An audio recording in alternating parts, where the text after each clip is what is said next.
Apa hukumnya memajang foto dalam rumah termasuk foto Masjidil Haram atau Nabawi? Saya sudah pernah bilang, kalau foto yang berjiwa, gitu kan, manusia, hewan, jin, ya, ulama masukkan jin dan juga masukkan malaikat di sini. Kalau 4 makhluknya Allah ini, maka tidak boleh, gitu kan, dipajang. Karena memang ada hadis Nabi SAW, rumah yang terdapat gambar yang berjiwa tidak akan dimasuki oleh malaikat, gitu kan. Jadi kalaupun darurat antum punya foto di rumah, maka minimal sekali taruh di album, kapan butuh baru dibuka, gitu kan. Seperti itu. Karena memajangnya punya hukum sendiri, dan antum bisa kembali penanya ke buku yang pernah saya bawa, judulnya Rumah-rumah yang tidak dimasuki oleh malaikat. Itu bisa dilihat, insyaallah. Betul bahwa memajang foto menjadikan malaikat rahmat, memajang gambar bukan foto, bahasanya surah bukan foto. Memajang gambar menjadikan malaikat rahmat tidak masuk, tapi gambar yang diharamkan. Nah, nanti masuk pembahasan gambar. Surah itu ada 5 model. Yang pertama adalah gambar yang halal mutlak, disepakati kehalalannya. Gambar biarpun berpatung bentuk. Gambar yang berbentuk mutlak kehalalannya, yaitu gambar yang bukan dari binatang atau sesuatu yang bernyawa. Patung pohon, pohon korma, patung pohon pisang, patung pohon ini, itu mutlak halal. Dan tidak menjadikan malaikat pergi dari tempat kita. Yang kedua adalah gambar yang mutlak haram, nggak bisa ditawar lagi, yaitu gambar dari sesuatu yang bernyawa, yang berbentuk, bahasa lain patung dan sejenisnya. Nah ini, itulah yang menjadikan malaikat rahmat tidak masuk ke rumah kita, yang haram mutlak tadi. Kemudian yang kedua adalah, yang ketiga, khilaf di antara para a'immah, yaitu gambar dari sesuatu yang bernyawa tapi tidak berbentuk. Lukisan burung onta, lukisan onta dan sebagainya, lukisan dari sesuatu yang bernyawa, ini khilaf para a'immah. Kebanyakan mengatakan tidak haram, karena selagi tidak berbentuk, seandainya ditiupkan roh nggak akan hidup. Gambarannya seperti itu. Maksudnya selagi tidak berbentuk. Biarpun dalam hal ini ada ulama yang mengharamkan, kita hargai yang mengharamkan. Khususnya kalau salah ulama dari India itu, sebagian dari mereka keras dalam hal ini. Tentunya ada sebab kenapa mereka keras, karena agama di sana kan agama dari Hindu dan Buddha yang mereka punya sesembahan yang berbeda, dan kita tidak boleh mencaci dan mengolok. Akan tapi ada, dulu kita pernah punya kenalan dan sahabat seorang dosen, seorang guru, dan mereka punya agama Hindu, kan tidak mungkin bawa patung kemana-mana. Akan tapi mereka punya gambar patung, jadi foto patung. Sehingga ibadahnya adalah menyembah gambar patung tersebut. Ini ceritanya. Kayak gambar. Nah, maka tidak heran jika masyarakat India segala urusan dengan gambar agak sedikit keras. Dan itu ya kita perlu sanjung, itu ulama juga. Tidak perlu kita menyalah-nyalahkan, karena mereka punya latar belakang seperti itu. Nah, tapi kebanyakan ulama mengatakan selagi gambar itu tidak berbentuk, biarpun itu bernyawa, kebanyakan ulama mengatakan itu boleh, dengan catatan tentunya bukan gambarnya sesuatu yang diagungkan sebagai Tuhan oleh agama lain, atau bukan membuka aurat. Nanti lukisan yang membuka aurat nggak boleh juga, ini ada rambu-rambunya, dengan catatan. Tapi kalau gambar-gambar burung, gambar ini, maka selagi itu lukisan. Yang keempat adalah fotografer. Itu pun adalah boleh. Yang dimaksudkan fotografer itu, maka ini adalah boleh, tentunya adalah di saat bukan ada aurat yang bangkitkan syahwat dan seterusnya.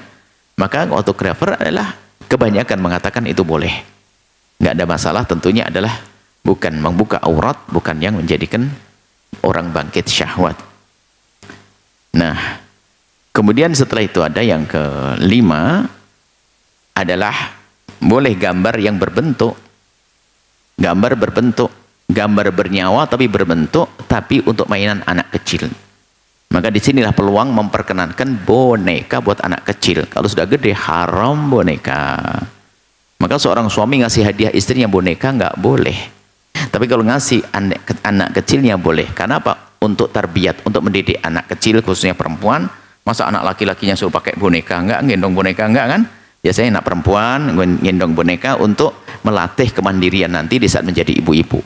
Maka untuk anak kecil boleh. Nah, kemudian yang ditanyakan, apakah boleh saya memajang foto keluarga di rumah? Ya, ini masuk pembahasan 5, jenis fotonya kayak apa. Kalau patung ayahmu ini. Nah, baru nanti ada bab akhlak. Masalah kehormatan, masalahnya adik, kakak perempuanmu, ibundamu, masa dipajang rame-rame begitu ya. Ini adalah masalah akhlak. Masalah kemuliaan diri. Sehingga Anda jangan gampang memajang fotonya orang, biarpun wah ini kan boleh fikihnya, memajang fotonya. Dia akan marah, kenapa? Dia punya cemburu. Tidak ingin istrinya dipamerkan, tidak ingin anak putrinya dipamerkan. Ada sebagian orang yang punya kebiasaan mulia, tidak memajang anak perempuannya fotonya, tidak memajang istrinya. Ini adalah hak kecuali di ruang dalam, yang biasanya untuk keluarga saja, bukan dipajang di luar rumah. Nah, tinggal golongan kita ini golongan yang mana kan? Kalau golongan di keluarga kita adalah keluarga yang biasa-biasa, ya itu juga biasa. Akan tapi ada sebagian orang yang tidak mau dengan itu. Jangan dong, masa anak perempuanku aku pajang dilihat oleh banyak orang nanti. Wah, ini sah. Itu masalah kemuliaan keluarga. Maka alangkah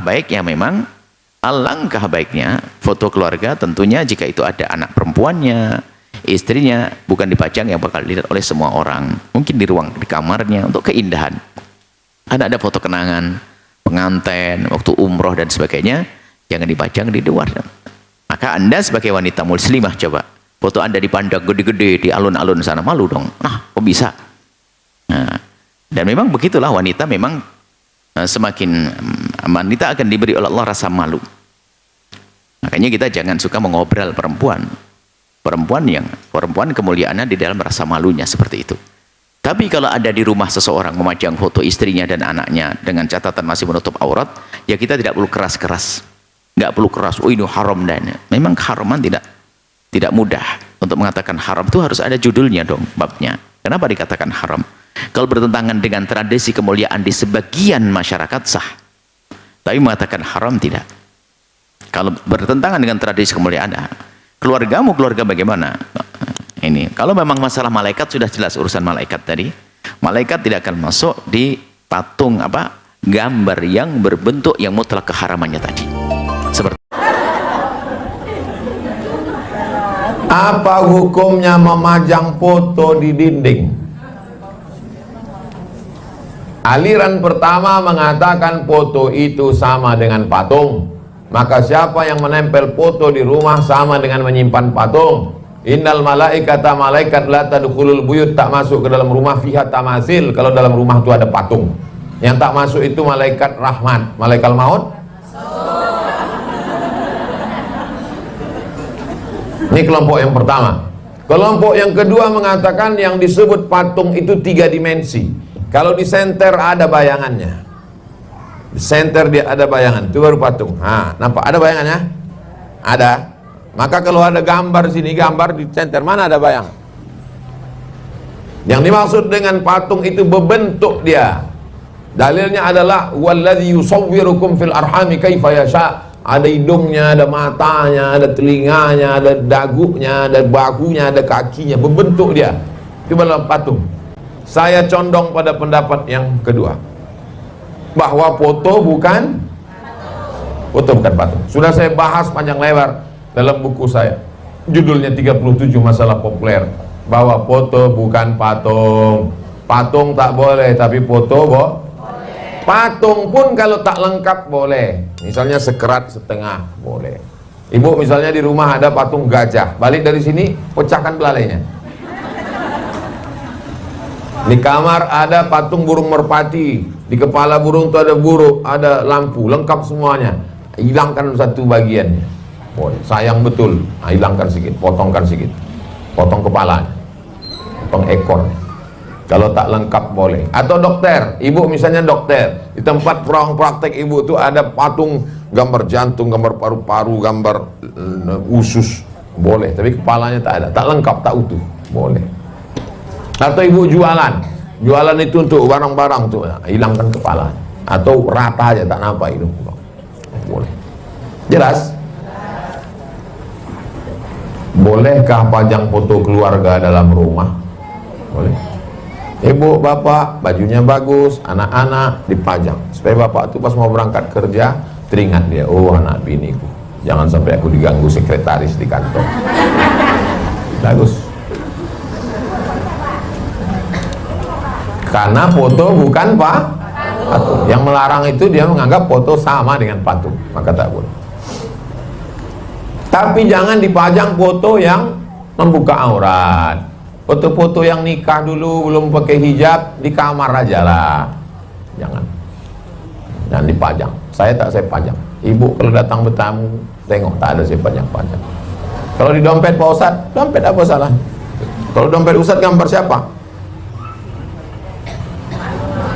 Gambar mak saya. Supaya kalau saya tengok saya kirim Fatihah. Sebagian orang pernah bilang nggak boleh Pak Ustadz. Bukan sebagian orang, kelompok satu. Kelompok dua mengatakan boleh. Saya lebih condong pada kelompok dua. Makanya Habib-Habib, Syekh-Syekh, guru-guru kami gambar. Di atas itu saya buat gambar. Gambar saya masih kecil, gambar saya, gambar guru-guru saya. Guru-guru kami pun begitu, gambar-gambar. Karena gambar bukan Pak. Bukan.